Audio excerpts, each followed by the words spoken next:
युद्ध से जुड़ी हुई एक और बड़ी खबर सामने आ रही है। खबर यह है कि खेरसोन से सटे ख्वाबा पर मिसाइल अटैक का दावा यहां पर किया गया है, जिसमें यह बताया गया है कि डैम को नुकसान पहुंचा है और इस हमले का आरोप रूस ने यूक्रेन पर लगाया है। रूस का यह आरोप है कि यूक्रेन की सेना ने डैम पर 6 हाइमार्स मिसाइल दागी है।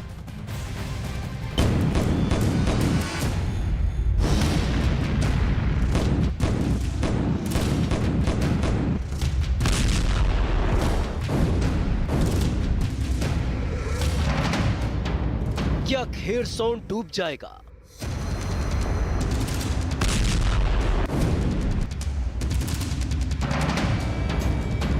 क्या खेरसोन में आएगी सबसे बड़ी तबाही?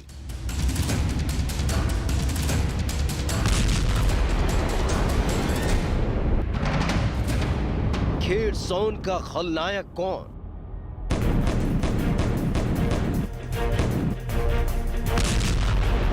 रूस यूक्रेन युद्ध में सबसे पहला ट्विस्ट तब सामने आया जब एक के बाद एक हमले कर रहे पुतिन ने रूसी सैनिकों को खेरसोन से बाहर निकलने का आदेश दिया, जिसके बाद ज़ेलेंस्की की सेना हथियार और टैंक के साथ खेरसोन में दाखिल हो गई। लेकिन लगातार ज़ेलेंस्की को डर था कि कहीं ये कोई पुतिन की नई चाल तो नहीं, और अब जो खबर सामने आई है वो खेरसोन को डुबाने वाली प्लानिंग की तरफ इशारा कर रही है, क्योंकि खेरसोन से सटे काकोवा डैम पर मिसाइल अटैक का दावा किया गया है।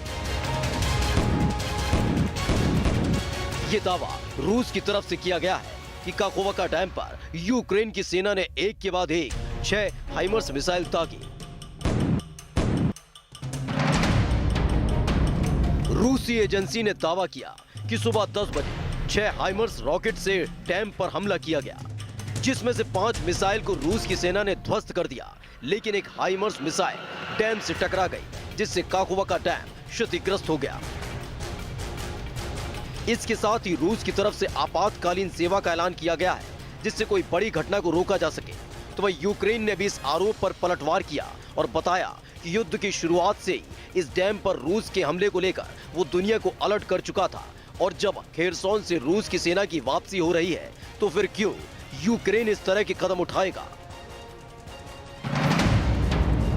नीपर नदी पर काकोवा डैम स्थित है। यूक्रेन के इलाके में पड़ता है ये काकोवा डैम। युद्ध की शुरुआत में ही रूस ने हमला करके इस डैम पर कब्जा कर लिया था। काकोवा डैम से क्राइमिया में पानी की सप्लाई होती है, और अगर ये डैम टूटता है तो खेरसोन इलाके में बाढ़ का खतरा बढ़ जाता है।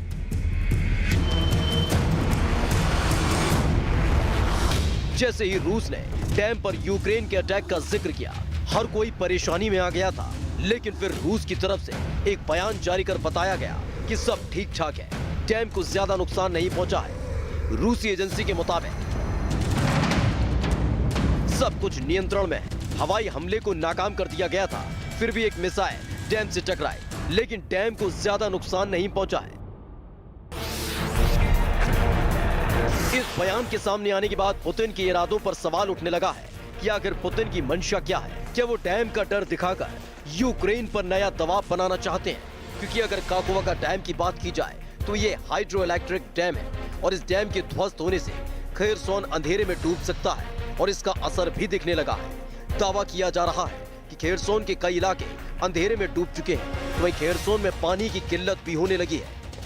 लेकिन एक बार फिर से इसका आरोप रूस की तरफ से यूक्रेन पर लगाया गया है कि जैसे ही खेरसोन में यूक्रेन की सेना दाखिल हुई, वो हमले कर रही है, जिससे बिजली और पानी की व्यवस्था पूरी तरह से ध्वस्त हो गई है।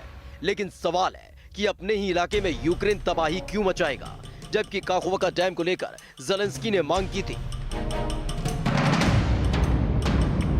कि काकोवा डैम को रूस नुकसान पहुंचा सकता है, डैम को रूस की सेना बम से उड़ा सकती है, डैम पर अंतर्राष्ट्रीय मिशन की तैनाती की जाए। इसके साथ ही कहा था खेरसोन और क्राइमिया में तबाही आ सकती है। यानी जिस बात का डर ज़ेलेंस्की को पहले से था, वैसा अब होने लगा है। डैम पर हमले वाली साजिश रचकर खेरसोन में तबाही की स्क्रिप्ट कौन लिखना चाहता है? किसकी आंखों में काकोवा डैम खटक रहा है, और आखिर खेरसोन का खलनायक कौन है?